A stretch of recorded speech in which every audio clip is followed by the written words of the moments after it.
late 1940s, a group of Russian researchers discovered an experimental gas-based stimulant which could eradicate the need for sleep in humans. 5 test subjects were chosen to test the gas, all deemed enemies of the state. They were kept in a sealed environment to carefully monitor their oxygen intake, as the gas was toxic in high concentrations. This was before closed-circuit cameras, so their only means of monitoring the subjects were microphones and a few thick glass portholes into the chamber. The chamber was stocked with books, cots to sleep on, running water, a toilet, and enough dried food to last all 5 for over a month. Everything was 5 for the first 5 days. The subjects hardly complained, having been promised, falsely, that they would be freed if they did not sleep for 30 days. Their conversations and activities were monitored closely, and it was noted that they continued to talk about increasingly traumatic incidents in their past life, and the general tone of their conversations took on a darker aspect after the 4-day mark. After 5 days, they started to complain about the circumstances and events that led them to where they were, and started to demonstrate signs of paranoia. They stopped talking to one another, and began alternately whispering to the microphones and portholes. Oddly, they seemed to think they could win the trust of their researchers by turning over their fellow comrades.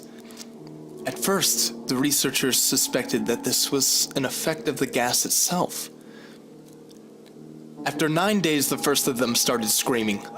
He ran the length of the chamber, repeatedly yelling at the top of his lungs for 3 hours straight. After he tore his vocal cords, he still continued attempting to scream, but was only able to produce occasional squeaks. The most surprising thing about this behavior is how the other captives reacted to it, or didn't react to it. They continued whispering into the microphones until the second of the captives started to scream. The 3 non-screaming captives took books apart, smearing page after page with their own feces and pasted them over the glass portholes.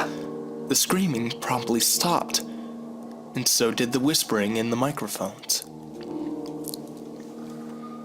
After 3 more days passed, the researchers checked the microphones hourly to make sure they weren't working, as they thought it impossible that no sound could be coming from the chamber.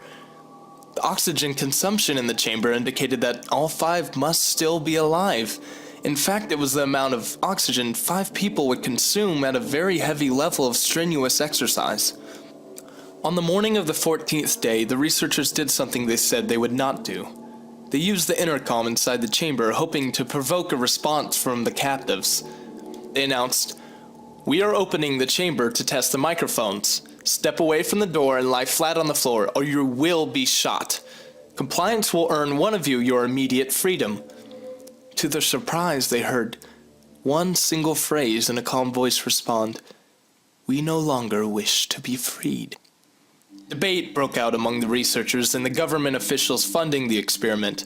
Unable to provoke any other response using the intercom, it was finally decided to open the chamber at midnight on the 15th day. That night, the chamber was flushed of the gas and filled with fresh air. Immediately, voices from the microphones began to object. 3 different subjects began begging, as if pleading for the life of loved ones, to turn the gas back on. The chamber was opened and soldiers sent in to retrieve the test subjects. They began to scream louder than ever, and so did the soldiers when they saw what was inside the chamber. 4 of the 5 subjects were still alive, although no one can rightly call the state that any of them were in living.